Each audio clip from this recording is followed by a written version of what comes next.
ಮಾಡಿರುವಂತಹ ನಮ್ಮ ದಿಢೀಟೋಪೋಜ್ ಅವರಿಗೆ ಹೃದಯದಲ್ಲಿ ಸುಮಾರು ಎರಡು ಪ್ರೌಢಶಾಲೆಗಳಲ್ಲಿ ಪ್ರತಿ ವರ್ಷವೂ ಕೂಡ ನಮ್ಮ ಶಿಂದೋಗಿಯ ಬಹಳಷ್ಟು ಯುವ ಧುರೀಣರು ಹಾಗೂ ಸಮಾಜ ಸೇವಕರಾಗಿರುವಂತಹ ಶ್ರೀ ವಿಠಲ್ ಭಜಂತ್ರಿ ಅವರು SSLCಯಲ್ಲಿ ಅತಿ ಹೆಚ್ಚು ಅಂಕವನ್ನು ಪಡೆದಿರುವಂತಹ ಆ ಎರಡು ಶಾಲೆಗಳಲ್ಲಿ ಯಾರು ಅತಿ ಹೆಚ್ಚು ಅಂಕವನ್ನು ಪಡೆದಿರ್ತಾರಲ್ಲ ಅಂತಹ ವಿದ್ಯಾರ್ಥಿಗೆ 10,000 ರೂಪಾಯಿನ ನೀಡ್ತಾ ಬಂದಿದ್ದಾರೆ.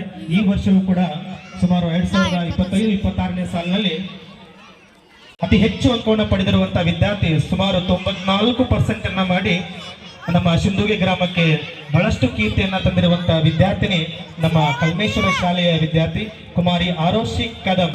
ಈ ವಿದ್ಯಾರ್ಥಿನಿ ಬಂದು ಆ ಹಣವನ್ನು ತೆಗೆದುಕೊಂಡು ಹೋಗಬೇಕು. ಅದರ ಜೊತೆಗೆ ಇನ್ನೋರ್ವ ಸಮುದಾಯ ಆರೋಗ್ಯ ಕೇಂದ್ರ ಮೂಡಲ್ಗಿಯಲ್ಲಿ FDA ಆಗಿ ಕೆಲಸವನ್ನು ಮಾಡ್ತಾ ಇರುವಂತ ಶ್ರೀಯುತ ಪ್ರತಿಭಾ ಬಸವರಾಜ್ ಕ್ಯಾಮನ್ನವರವರು ಕೂಡ ಪ್ರತಿ ವರ್ಷವೂ ಕೂಡ ಅತಿ ಹೆಚ್ಚು ಅಂಕ ಪಡೆದ ವಿದ್ಯಾರ್ಥಿಗೆ 5,000 ರೂಪಾಯಿನ ನೀಡ್ತಾ ಇದ್ದಾರೆ. ಇದು ಸರ್ಕಾರಿ ಪ್ರೌಢಶಾಲೆ ಶಿಂದೋಗಿ ನಮ್ಮ ಪ್ರೌಢಶಾಲೆಯ ವಿದ್ಯಾರ್ಥಿನಿ ಕುಮಾರಿ ರೇಣುಕಾ ಸುರೇಶ್ ದಂಡಿನ್. ಈ ವಿದ್ಯಾರ್ಥಿನಿ 5,000 ರೂಪಾಯಿ ಬಹುಮಾನವನ್ನು ಪಡೆದಿದ್ದಾಳೆ. ಆ ವಿದ್ಯಾರ್ಥಿನಿ ಕೂಡ ಈ ವೇದಿಕೆ ಕಡೆ ಆಗಮಿಸಬೇಕಂತ ವಿನಂತಿಸಿಕೊಳ್ತಾ ಇದ್ದೇವೆ. ಈ ಒಂದು ಹಣವನ್ನ ನಮ್ಮ ಎಲ್ಲ ಹಿರಿಯರು ಕೂಡ ಆ ವಿದ್ಯಾರ್ಥಿನಿಗೆ ನೀಡಬೇಕಂತ ವಿನಂತಿಸಿಕೊಳ್ತಾ ಇದ್ದೇವೆ. ಅದೇ ರೀತಿಯಾಗಿ ನಮ್ಮ ಒಂದು ಪ್ರತಿಭಾ ಬಸವರಾಜ್ ಕ್ಯಾಮನ್ ಅವರು ನೀಡಿರುವಂತಹ 5,000 ರೂಪಾಯಿಯನ್ನ ಅವರ ಕ್ಯಾಮನ್ ಇವರು ಆ ವಿದ್ಯಾರ್ಥಿನಿಗೆ ಹಣವನ್ನು ನೀಡಬೇಕಂತ ವಿನಂತಿಸಿಕೊಳ್ತಾ ಇದ್ದೇವೆ. ಪ್ರತಿಭಾ ಬಸವ ಕ್ಯಾಮನ್ ಅವರ ನೀಡುವಂತ 5,000 ರೂಪಾಯಿ.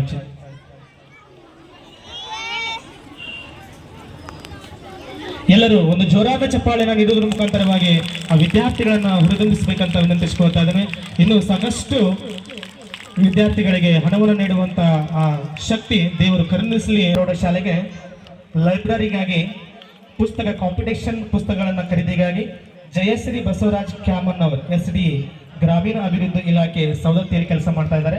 ಅವರು ಸುಮಾರು 5,000 ರೂಪಾಯಿಗಳನ್ನ ನಮ್ಮ ಪ್ರೌಢಶಾಲೆಯ ವಿದ್ಯಾರ್ಥಿಗಳಿಗಾಗಿ ಪುಸ್ತಕಗಳ ಖರೀದಿಗಾಗಿ ಈ ಹಣವನ್ನು ನೀಡಿದ್ದಾರೆ. ಆ ಪ್ರಧಾನ ಗುರುಗಳು ಈ ಹಣವನ್ನು ಸ್ವೀಕರಿಸಬೇಕಂತ ವಿನಂತಿಸಿಕೊಳ್ತಾ ಇದ್ದಾರೆ. ನಮ್ಮ ಸಿದ್ದಿಂಗಪ್ಪ ಕ್ಯಾಮನ್ ಅವರು ಕೂಡ ಈ ಹಣವನ್ನ ಅವರಿಗೆ ನೀಡಬೇಕು.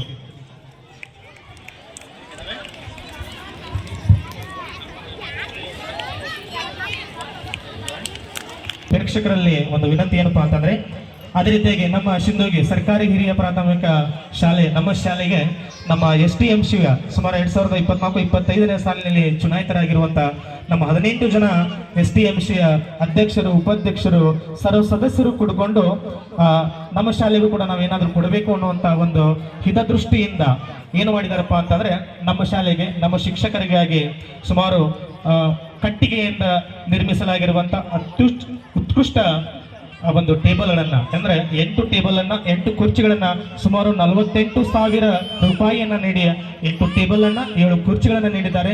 ಅದೇ ರೀತಿಯಾಗಿ ನಮ್ಮ ಅಚ್ಚಕಡೆ ಕಾರ್ಯಕ್ರಮ ಇರಬಹುದು ಹಾಗೂ ಶಾಲೆಗಳಿಗೆ ಆ ಶಾಲೆಯಲ್ಲಿರುವಂತಹ ದುರಸ್ತಿ ಡೆಸ್ಕ್ಗಳಿಗೆ ಬಣ್ಣ ಹಚ್ಚೋದು ಸುಮಾರು 14,000, 48,000, 14,000 ಸುಮಾರು 62,000 ರೂಪಾಯಿಯನ್ನ ನಮ್ಮ ಶಾಲೆಗೆ ನೀಡಿರುವಂತ ನಮ್ಮ STMC ಅಧ್ಯಕ್ಷರು, ಉಪಾಧ್ಯಕ್ಷರು, ಸರ್ವ ಸದಸ್ಯರಿಗೂ ಕೂಡ ನಮ್ಮ ಊರಿನ ಪರವಾಗಿ, ನಮ್ಮ ಮಕ್ಕಳ ಪರವಾಗಿ, ನಮ್ಮೆಲ್ಲರ ಗುರು ಹಿರಿಯರ ಪರವಾಗಿ ಹೃದಯಪೂರ್ವಕ ಧನ್ಯವಾದಗಳನ್ನ ಅರ್ಪಿಸ್ತಾ ಇದ್ದೇನೆ. ಎಲ್ಲ ಮಕ್ಕಳು ಆ ಮನೆಯವರಿಗೆ ಒಂದು ಜೋರಾದ ಚಪ್ಪಾಳೆಯನ್ನು ನೀಡುವುದರ ಮುಖಾಂತರವಾಗಿ ಆ ದೇವರ ಇನ್ನಷ್ಟು ಸಹಾಯ ಸಹಕಾರವನ್ನು ನೀಡುವಂತ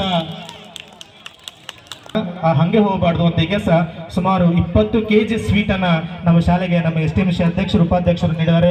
ಅವರು ಕೂಡ ಒಂದು ಜೋರಾದ ಚಪ್ಪಾಳೆ ಮುಖಾಂತರವಾಗಿ ಅವರನ್ನ ಆ ದೇವರು ಇನ್ನಷ್ಟು ಕೊಡುವಂತ ಶಕ್ತಿ ನೀಡಲಿ ಅನ್ನುವಂತ ಮಾತನ್ನ ಹೇಳ್ತಾ ನಮ್ಮ ಶ್ರೀ ಲೋಕೋರೇಶ್ವರಿ PKPS ಶಿಂದೋಗಿ ಅನಿಲ್ ಕದಂ ಅಧ್ಯಕ್ಷರಾಗಿರುವಂತಹ ಅನಿಲ್ ಕದಂ ಅವರು ನಮ್ಮ ಶಾಲೆಗೆ ಹಾಗೂ ಎಲ್ಲ ಮಕ್ಕಳಿಗೆ ಕೂಡ ಪುಸ್ತಕಗಳನ್ನ ಹಾಗೂ ಬುಕ್ಗಳನ್ನ ಹಾಗೂ ಪೆನ್ಗಳನ್ನ ದೇಣಿಗೆ ನೀಡಿದ್ದಾರೆ. ಅವರು ಕೂಡ ನಮ್ಮ ಊರಿನ ಪರವಾಗಿ, ನಮ್ಮ ಎಲ್ಲ ಮಕ್ಕಳ ಪರವಾಗಿ, ನಮ್ಮ ಶಿಕ್ಷಕರ ಪರವಾಗಿ ಹೃದಯಪೂರ್ವಕ ಧನ್ಯವಾದಗಳನ್ನ ಅರ್ಪಿಸ್ತಾ ಇದ್ದೇನೆ. ಬಲೋ ಭಾರತ್ ಮಾತಾ ಕಿ, ಬಲೋ ಭಾರತ್ ಮಾತಾ ಕಿ. ಇನ್ನೊಂದು 5 ನಿಮಿಷದ ಜೋಶ್ ಇರಲಿ. ಇರುವಂತ ವೇದ ಮೂರ್ತಿಗಳಾಗಿರುವಂತ ಮಡಿವಾಳಯ್ಯ ಸ್ವಾಮಿ ಹಿರೇಮಠ್ ಪೂಜ್ಯರಿಂದ ಕೊನೆಯದಾಗಿ ಒಂದು ಆಶೀರ್ವಚನ.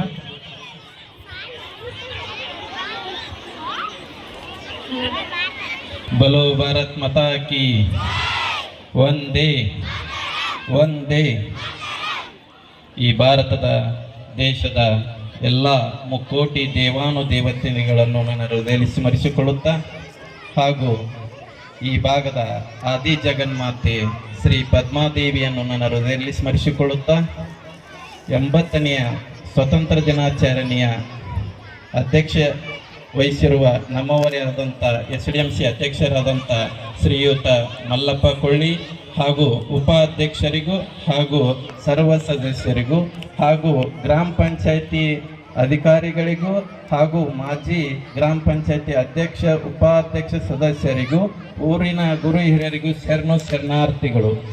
ಈಗ ಹೊನ್ನೊಳ್ಳಿ ಸರು ಹೇಳಿರು, ನಮ್ಮ ಟೋಪೋಜಿ ಅವರು ಹೇಳಿರು, ಎಲ್ಲರೂ 80ನೇ ಸ್ವತಂತ್ರ ದಿನಾಚರಣೆದು ಹೋರಾಟ ಮಾಡಿದವ್ರು ಹೆಂಗದಾರಂತ ಅವ್ರು ನಮಗೆ ತಿಳಿಸ್ಕೊಟ್ರು. ಏನಪ್ಪ ಅಂತಂದ್ರೆ ನನಗೆ ಹೆಚ್ಚಿಗೆ ಮಾತಾಡ್ರೂಢ ಇಲ್ಲ, ಎರಡ ಮಾತು ಹೇಳಕ್ಕೆ ಬಯಸ್ತಾನೆ.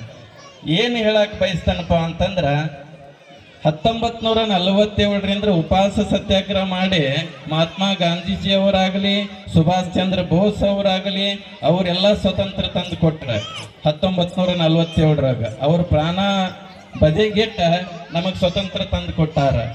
ಈಗ ಏನಾಗೈತಪ್ಪ ಅಂತಂದ್ರೆ 1947ರಿಂದ ಸ್ವತಂತ್ರ ಸಿಕ್ಕತ್ತೆ 80 ವರ್ಷ ಆತ. ಆದ್ರೆ ಯಾರು ದಯವಿಟ್ಟು ತಪ್ಪು ತಿಳ್ಕೊಬೇಡ್ರಿ, ನನ್ನ ಒಬ್ಬನ ವೈಯಕ್ತಿಕವಾಗಿ 1947ರಿಂದ ನಿಜವಾದ ಸ್ವತಂತ್ರ ಸಿಕ್ಕತ್ತಿ. ನನ್ನ ಒಬ್ಬನ ವೈಯಕ್ತಿಕವಾಗಿ ಭಾರತ ದೇಶಕ್ಕೆ ನಿಜವಾದ ಸ್ವತಂತ್ರ ಸಿಕ್ಕಿಲ್ಲ. ಎಂದ ನಿಜವಾದ ಸ್ವತಂತ್ರ ಸಿಗ್ತೈತಿಪ್ಪ ಅಂತಂದ್ರ ಈ ಭಾರತ ದೇಶದೊಳಗ ಭೂಮಿ ಒಳಗ ಅನ್ನ ತೆಗಿಯುವಂತ ರೈತಗೆ ಎಂದ ನಿಜವಾದ ಬೆಲೆ ಸಿಗ್ತೈತಲ್ಲ ಅಂದ ಭಾರತ ದೇಶಕ್ಕೆ ನಿಜವಾದ ಸ್ವತಂತ್ರ ಸಿಗ್ತೈತಿ. ಇದು ಒಂದನೇದು. ಎರಡನೇದು, ಈ ಭಾರತ ದೇಶವನ್ನ ಗಡಿಯಾಗ ನಿಂತ ಕಾಯುವಂತ ಸೈನಿಕಗ ಎಂದ ನಿಜವಾದ ಸ್ವತಂತ್ರ ಸಿಗ್ತೈತಲ್ಲ ಅಂದ ಭಾರತ ದೇಶಕ್ಕೆ ಸ್ವತಂತ್ರ ಸಿಗ್ತೈತಿ.